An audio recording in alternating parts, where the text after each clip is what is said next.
Mostly, we got to thank our staff because none of us would be here standing tonight doing this if we didn't have staff who've been working their heart out. It would not be happening but for a team effort. Everybody behind me.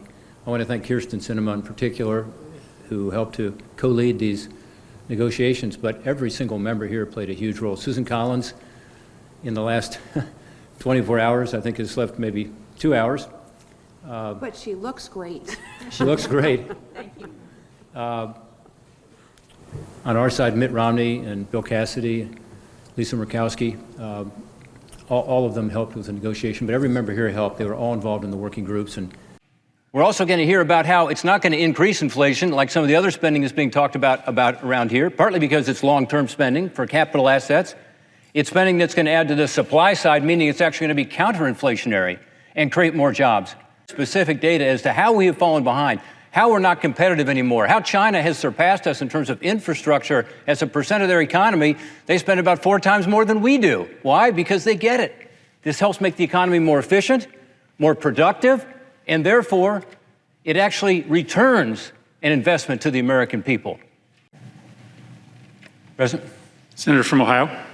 Mr. President, I concur with the comments of my colleague from Arizona. She put it well. This is a really important bill because it takes our aging and outdated infrastructure in this country and modernizes it. And that's good for everybody. It's good for the truck driver who can leave home knowing he's going to be safer on our roads and our bridges. It's good for the mom who commutes to work and is sick of waiting in rush hour traffic on the way to work and on the way back because she'd rather spend more time with her kids. It's good for the factory worker in Ohio who makes things that need to be transported. We make tanks in Ohio. We make cars in Ohio. We make washing machines. They go all over the world. Our ports, our land ports, and our seaports are inefficient and backed up. It's good for our consumers who are waiting for products from all over the world because our ports are backed up.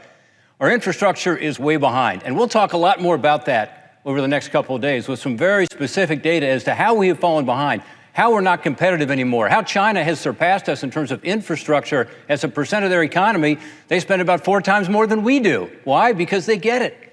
This helps make the economy more efficient, more productive, and therefore it actually returns an investment to the American people. We're also going to hear about how it's not going to increase inflation like some of the other spending is being talked about around here, partly because it's long-term spending for capital assets. It's spending that's going to add to the supply side, meaning it's actually going to be counter-inflationary and create more jobs. We'll hear all about that. But one thing that I do want to make sure that we hear about tonight is the fact that this process of starting from the center out has worked. People have talked about infrastructure in this city forever. President Trump had a $1.5 trillion infrastructure package. Ours is $550 billion, by the way. 5% of his was paid for. Ours is paid for. We made a commitment early on. We were going to do 2 things. One, we were going to focus on core infrastructure.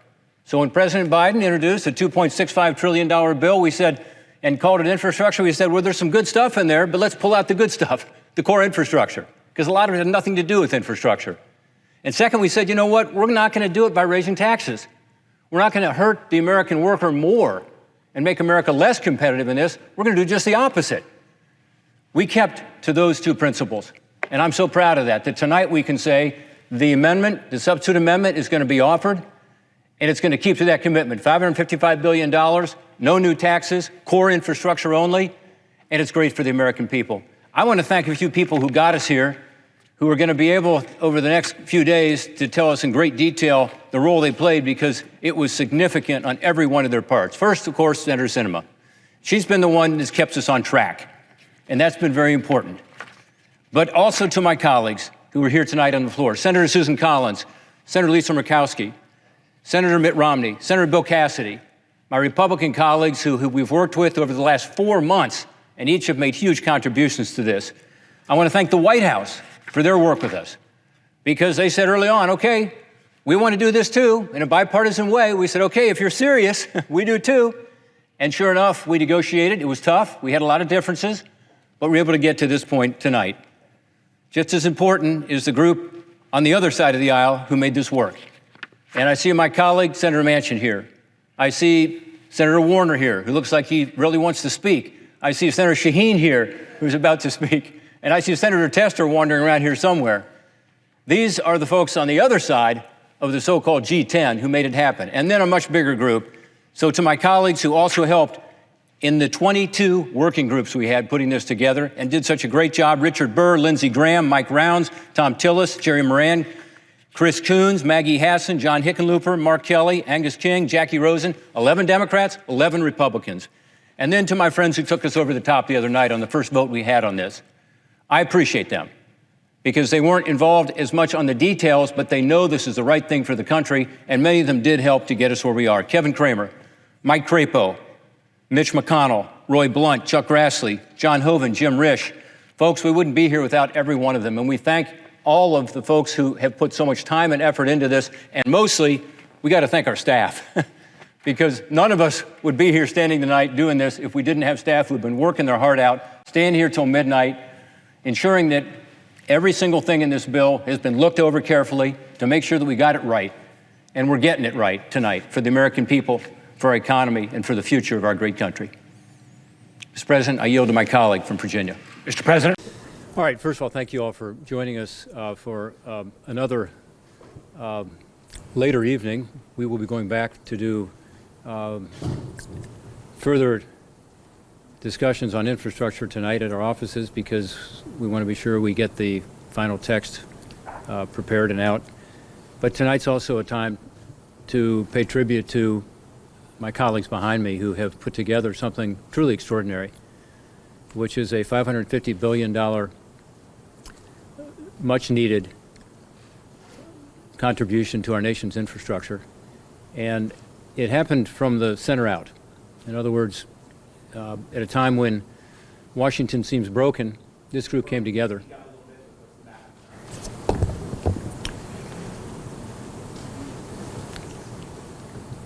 At a time when Washington seems broken, this group of members behind me came together, along with others, and decided we were going to do something great for our country. Every American believes that roads and bridges, ports and waterways, even our digital infrastructure needs to be updated. They know it because they travel on those roads, go to those bridges, deal with the challenges of not having Wi-Fi to be able to do your schoolwork or your work or get your health care. So people know that it's needed.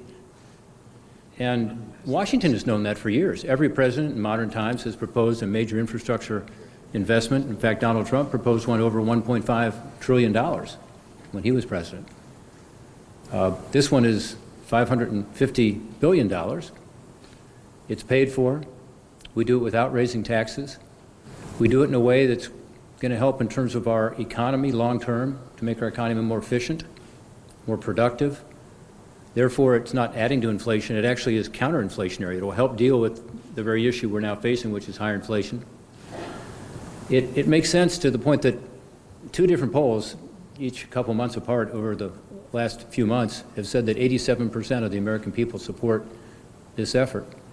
And again, it's no wonder. When we go home, we all hear about it. And despite the popularity of it and the need for it, Washington hasn't been able to get it done. This time, we're going to get it done. We took a first important step tonight. There are, of course, additional challenges ahead. We recognize that. But to go back to where I started, it would not be happening but for a team effort. Everybody behind me. I want to thank Kirsten Sinema in particular, who helped to co-lead these negotiations, but every single member here played a huge role. Susan Collins, in the last 24 hours, I think has slept maybe 2 hours. But she looks great. She looks great. Thank you. On our side, Mitt Romney and Bill Cassidy, Lisa Murkowski, all of them helped with the negotiation, but every member here helped. They were all involved in the working groups and helped to combine to produce something that's, again, not about Republicans or Democrats, it's about making America more productive, more efficient, therefore improve the lives of the people we represent. With this, I'd like to turn to Senator Sinema.